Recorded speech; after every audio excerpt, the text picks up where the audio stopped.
Alexandre Moranville-Ouellette, après 33 ans derrière les barreaux, Daniel Jolivet pourrait enfin sortir. Quelle histoire et surtout, quelle suite d'histoires, parce que c'est pas terminé, là, toute cette saga autour de Daniel Jolivet qui est derrière les barreaux, oui, depuis 33 ans pour un quadruple meurtre que lui a toujours nié avoir fait.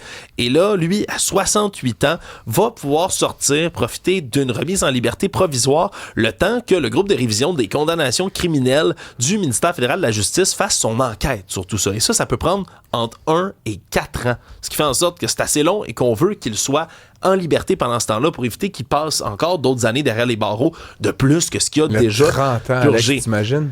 Ah, c'est complètement débile. Je rappelle vite les faits. En 92, il y a un quadruple meurtre qui est commis à Brossard et lui, en 94, se fait reconnaître coupable des 4 meurtres. Le problème, c'est que depuis ce temps-là, depuis 20 ans, on a sorti toutes sortes de nouveaux éléments d'enquête qui pourraient pousser à croire qu'il pourrait y avoir eu erreur judiciaire dans son procès.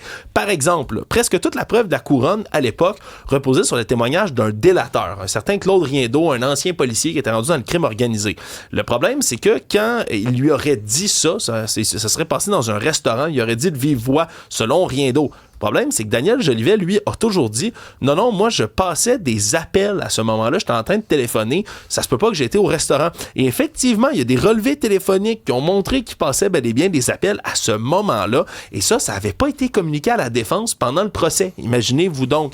En plus de ça, lui a toujours dit « Ben non, ce matin-là, en plus, je suis allé chercher un bijou pour une amie. » Et on a un témoignage, une déclaration d'un bijoutier qui confirme qu'il est venu le voir et pourtant, encore une fois, on n'avait jamais transmis tout ça à la défense. Ce qui fait en sorte que le procès aurait pu être effectivement corrompu. Et donc, on est corrompu dans le sens une corruption de la justice, pas de la corruption. De la méthodologie là, exactement. Habituelle, ouais. De ça, c'est bel et bien ça.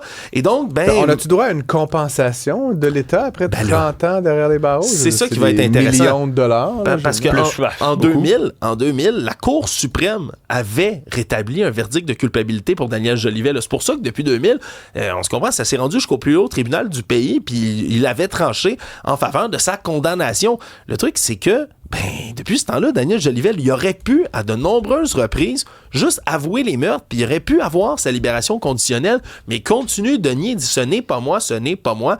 Bref, si jamais, comme tu le dis, là, Francis, on prouve qu'il était bel et bien innocent, c'est parce qu'il va en avoir un procès, là, un autre, puis là, ça risque d'être M. Jolivet qui poursuit le gouvernement pour tout ça. On l'a eu sur nos ongles, je pense, avec Isabelle en appel, ça se peut-tu? Oui, de dire en direct de la prison, puis pousser encore une fois, écoutez, gars, j'ai rien fait, je suis certain, incroyable. Et c'est enfin imagine arrivé. 33 ans de ta vie derrière les barreaux pour un crime que tu n'as pas fait, si c'est bel et bien le cas. C'est une saga qui n'est pas terminée, on va continuer de la suivre assurément. Alexandre, le temps nous manque, mais en quelques secondes, la loi 2, les médecins de famille ont enfin entériné l'entente. Oui, l'entente qui avait été conclue la semaine passée a été acceptée officiellement par les médecins de famille à 97% quand même, hein, ce qui prouve que donc ça c'est une entente. Il n'y a plus de...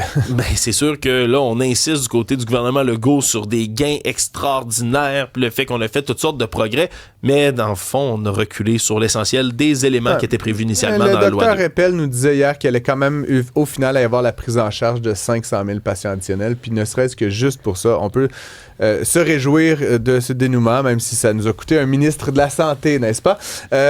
Oli, rapidement, 10 spectacles à petit prix pour vous faire patienter avant Noël. On est comme ça, on est place aux fêtes depuis tout à l'heure. On dit, c'est les fêtes, mais c'est le 25 décembre, du moins le 24. C'est dans une semaine. On s'entend, c'est dans une semaine, mais quoi faire? Calmez-vous avec Noël, là. Il reste encore une semaine de job, absolument. Les amis. Là. Mais quoi faire? Quoi faire d'ici Noël? Hein? Je vais aller déneiger mon entrée.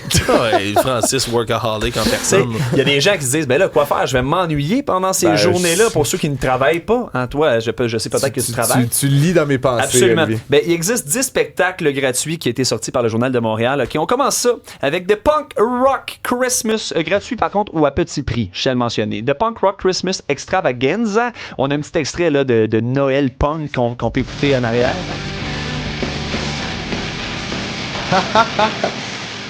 Ce n'est pas extravaganza, mais j'ai juste mis un exemple de punk rock de Noël parce que oui, ça existe. Ça, c'est le vendredi 19 décembre à Montréal. 20h, Théâtre Sainte-Catherine. c'est 13 et 18 $ seulement. C'est va. assez agréable. Par la suite, on poursuit Réveillon au Capi. C'est un groupe, je vais le mettre aussi à l'arrière, on va l'entendre. On est ailleurs. Absolument ailleurs. Et ça propose des sonorités comme on l'entend, reggae à profusion, une bonne dose de hip-hop en même temps, old school, faut quand même le mentionner. Ça, c'est aussi à Montréal, le Quai des Brumes, 21,95 $. C'est assez Ça va. abordable. Oui, puis un dernier. On a du côté, je vais aller peut-être plus pour les plus petits. C'est Nicolas Noël, Entre deux mondes. Ah, puis on a aussi un petit son, oui. Voilà. Le populaire Père Nicolas Noël en a plein les bras dans cette nouvelle aventure qu'elle doit composer avec l'idée, pour le moins déroutante, de la jeune lutine très maline, moderniser Noël.